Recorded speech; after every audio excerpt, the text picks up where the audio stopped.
जय हिंद दोस्तों, मेरा नाम रजनीश है और एसएससी सीपीओ 2023 के थ्रू मेरा सिलेक्शन हुआ है as a sub inspector in Delhi police with all India rank 9। कई सारे बच्चों का मेरे पास रिक्वेस्ट आया कि मैं अपने पीईटी और पीएसटी का एक्सपीरियंस शेयर करूं। तो इस वीडियो में पीईटी और पीएसटी से रिलेटेड जितने भी क्वेरीज है मैं उनका आंसर दूंगा। मेंस की प्रिपरेशन के लिए ऑलरेडी मैंने एक वीडियो डाल दिया है जिसका लिंक आपको डिस्क्रिप्शन में मिल जाएगा। तो सबसे पहले हम देखेंगे कि पीईटी और पीएसटी में होता क्या है। जिस दिन आपका फिजिकल का रिपोर्टिंग होगा उस दिन सबसे पहले पीएसटी होगा, मतलब कि फिजिकल स्टैंडर्ड टेस्ट। इसमें बॉयज के लिए 3 चीजें मेजर की जाती हैं, जिसमें सबसे पहला हाइट होता है जो कि 170 सेंटीमीटर होना चाहिए। वेट पे फिर आते हैं तो वेट हाइट के अकॉर्डिंग होना चाहिए, और चेस्ट जो कि 80 सेंटीमीटर अनएक्सपेंडेड और 85 सेंटीमीटर एक्सपेंडेड होना चाहिए। फिर अगर हम आ जाते हैं पीईटी पे, मतलब फिजिकल एंड्योरेंस टेस्ट पे, तो इसमें बॉयज के लिए टोटल 5 इवेंट, जिसमें सबसे इंपॉर्टेंट है 1.6 किलोमीटर, जिसके लिए 6.5 मिनट का टाइम मिलता है। सेकेंड इवेंट जो होता है वो होता है 100 मीटर का स्प्रिंट, जिसमें हमें 16 सेकेंड्स मिलते हैं। थर्ड इवेंट होता है लॉन्ग जंप, 3.65 मीटर जंप करना होता है और इसके लिए हमें 3 चांसेस मिलते हैं। फोर्थ इवेंट होता है हमारा हाई जंप, इसमें हमें 1.2 मीटर मतलब 120 सेंटीमीटर जंप करना होता है, इसके लिए भी हमें 3 चांसेस मिलते हैं। और फिफ्थ और लास्ट इवेंट होता है शॉर्ट पुट, जिसका वेट 16 एलबीएस होता है और ये हमें 4.5 मीटर फेंकना होता है 3 चांसेस। अगर गर्ल्स के पीईटी की बात करें तो इनमें शॉर्ट पुट के इवेंट के अलावा सारे इवेंट्स होते हैं। सबसे पहले इनका 800 मीटर होता है, जिसके लिए इन्हें 4 मिनट मिलता है। सेकेंड इवेंट इनका भी 100 मीटर स्प्रिंट होता है, जिसमें इनको 18 सेकेंड्स में करना होता है। थर्ड इवेंट होता है लॉन्ग जंप, 2.7 मीटर, जिसके लिए 3 चांस मिलते हैं। और फोर्थ और लास्ट इवेंट होता है इनका हाई जंप, जिसमें इनको 0.9 मीटर जंप करना होता है, 3 चांस। अब आते हैं कि मैंने अपना पीईटी का प्रिपरेशन कैसे किया था। मेरे लिए सबसे इंपॉर्टेंट इवेंट था 1.6 किलोमीटर और हाई जंप का। रनिंग में पहले भी करता था, लेकिन कभी भी मैंने अपना 1.6 किलोमीटर का टाइम नोट नहीं किया। तो मैंने अपना कैसे 1.6 का तैयारी किया वो मैं आपसे शेयर कर देता हूँ। सबसे पहले तो मैंने अपना स्टेमिना बिल्ड करने पे ध्यान दिया। मैं हर दिन सुबह वार्म अप के बाद मैक्सिमम डिस्टेंस कवर करने का ट्राई करता था कि कितना डिस्टेंस मैं कवर कर पा रहा हूँ एक बार में। सबसे पहले मैंने 2 किलोमीटर से स्टार्ट किया, फिर 2.5, 3, 4 किलोमीटर, 5 किलोमीटर। अब जैसे मैंने आज 2 किलोमीटर किया, तो अब मैं जैसे कल 2 किलोमीटर करने जा रहा हूँ, तो लास्ट का जो 500 मीटर होगा या 600 मीटर मैं उसमें स्पीड बढ़ा दूंगा। इससे हमारा स्टेमिना बूस्ट होता है, क्योंकि जैसे ही हम थकने लगते हैं और उसके बाद जो हम एक्स्ट्रा एफर्ट मारते हैं उससे हमारा स्टेमिना बहुत ज्यादा होता है। तो मैंने पहले के हफ्ते 10 दिन सिर्फ मैंने लॉन्ग डिस्टेंस रनिंग किया था। टाइमिंग का मैंने जरा भी टेंशन नहीं लिया और मैं बस मैक्सिमम डिस्टेंस कवर करने का ट्राई करता था। इससे बहुत ज्यादा मेरा स्टेमिना बूस्ट हुआ। और फिर जैसे ही हफ्ता 10 दिन हो गया, उसके बाद से मैंने 1.6 किलोमीटर का टाइमिंग नोट करना स्टार्ट किया। धीरे धीरे मेरा टाइमिंग 7 मिनट पे आया, फिर 6:50 पे आया और धीरे धीरे करके मेरा टाइमिंग 6:30 के अंदर आने लग गया।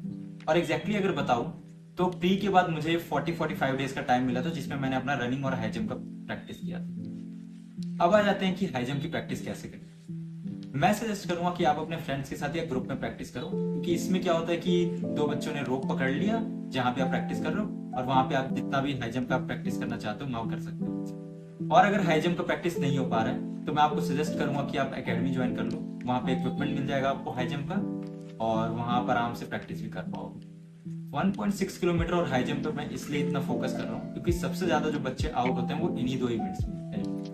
1.6 किलोमीटर में आप ये समझ लो, मान लो अगर 100 बच्चे रिपोर्ट कर रहे हैं फिजिकल के लिए, तो उनमें से 50-60 बच्चे तो सिर्फ और सिर्फ रनिंग में आउट होते हैं। 100 मीटर में कोई भी बच्चा आउट नहीं होता। लॉन्ग जंप में बहुत कम बच्चे आउट होते हैं, लेकिन अगर वो भी दूसरे तीसरे चांस में निकाल लेते हैं। फिर आ जाते हैं फोर्थ मतलब हाई जंप के इवेंट के। इसमें काफी सारे बच्चे आउट होते हैं, क्योंकि बच्चे सोचते हैं कि 1.2 मीटर मतलब कि 120 सेंटीमीटर ही तो जंप करना है, तो बच्चे इसका प्रैक्टिस नहीं करते हैं। लेकिन अगर मैं अपने एक्सपीरियंस से शेयर करूं तो हाई जंप सबसे ज्यादा कॉम्प्लिकेटेड इवेंट होता है इन 5 इवेंट में। इनफैक्ट शॉर्ट पुट इवेंट में कोई भी बाहर नहीं होता है, तो मैं आपको सजेस्ट करूंगा कि आप 1.6 किलोमीटर और हाई जंप में बहुत ज्यादा ध्यान। अब डाइट में क्या क्या ले सकते हैं। अब जैसे मैंने अपना बनाया था कि हाँ मुझे कार्ब्स और प्रोटीन पे ज्यादा ध्यान देना है। ब्रेकफास्ट में एग, ब्रेड, बटर, चने, दिन में 1 बार सैलड और फ्रूट्स पक्का, राइस कम खाना है, रोटी आप ज्यादा खा सकते हो, पानी कम से कम 4 से 5 लीटर पक्का पीना है। जितना आप अपने आप को हाइड्रेट रख सको उतना ज्यादा बेटर है आपके लिए, ठीक है। अगर आप नॉन वेजिटेरियन है तो आप चिकन जरूर खाओ, अगर वेजिटेरियन हो तो पनीर, सोयाबीन ये सब खा सकते हो। मशरूम पक्का लेना है, जितनी भी हाई प्रोटीन चीजें आप वो पक्का खाओ, ठीक है। अब ये हो गया पीईटी के बारे में।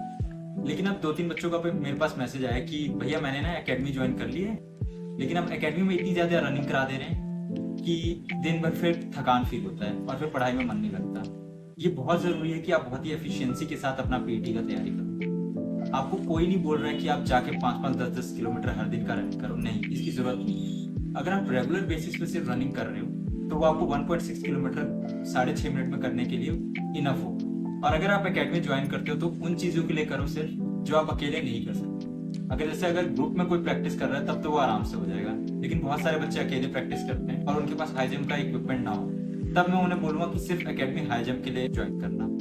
आपको टाइम वेस्ट करने की जरूरत नहीं है, क्योंकि फिजिकल जैसे ही हो जाएगा उसके बाद 40-45 डेज के बाद आपका मेंस हो जाएगा, और मेंस में अच्छा स्कोर आना बहुत ज्यादा जरूरी है आपको अपना ड्रीम पोस्ट अचीव करने के लिए। मैं ये सजेस्ट करूंगा कि आप सुबह में वर्कआउट करें, अपना एक रूटीन बनाएं, डेली 1 से 1.5 घंटा प्रैक्टिस करने का, जिसमें आप रनिंग करो, जंपिंग एक्सरसाइज करो, एक्सप्लोसिव एक्सरसाइज करो। यूट्यूब पे बहुत सारे वीडियोस मिल जाएंगी जिसमें आपको हाई जंप के लिए बताया जाता है कि कौन सा टेक्निक बेटर है, कौन सा टेक्निक आपके लिए सूटेबल है।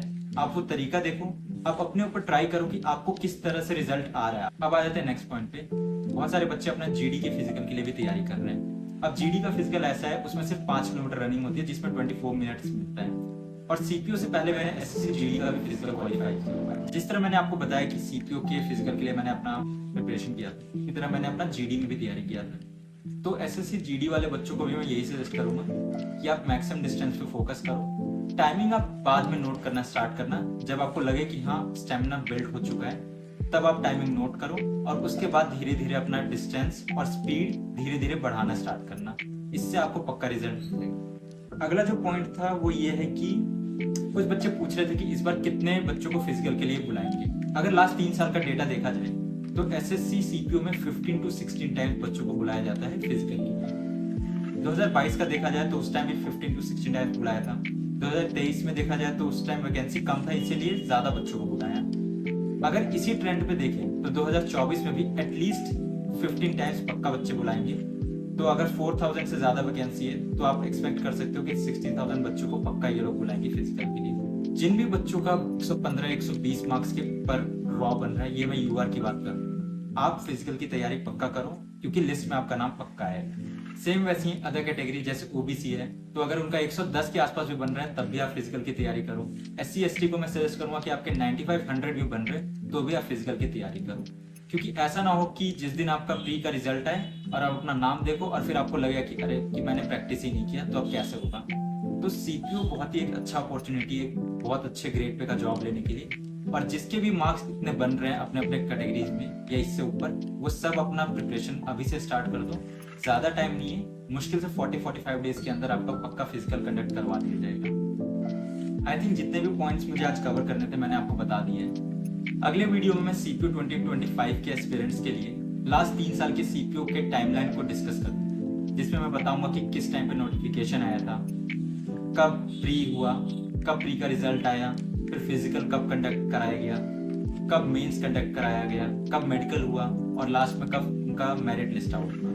इससे क्या होगा कि 2025 वाले जितने भी बच्चे हैं वो अभी से अपना टारगेट सेट कर पाएंगे, अपना टाइम टेबल बना पाएंगे, और अपना ड्रीम पोस्ट अचीव करने के लिए अभी से मेहनत करने में लग जाएंगे। जिसे भी कोई डाउट हो सीपीओ के फिजिकल, मेंस या मेडिकल से रिलेटेड, आप नीचे कमेंट्स कर सकते हो, मैं नेक्स्ट वीडियो में उनको कवर करूंगा, या आप मुझे पर्सनली टेलीग्राम पे टेक्स्ट भी कर सकते हैं, जिसका लिंक मैंने आपको डिस्क्रिप्शन में दे दिया है। आप मुझे इंस्टाग्राम पे भी मैसेज कर सकते हैं, इंस्टाग्राम का आईडी मैंने नीचे डिस्क्रिप्शन में ऐड कर दिया है। मिलते हैं फिर नेक्स्ट वीडियो में। थैंक यू, जय हिंद।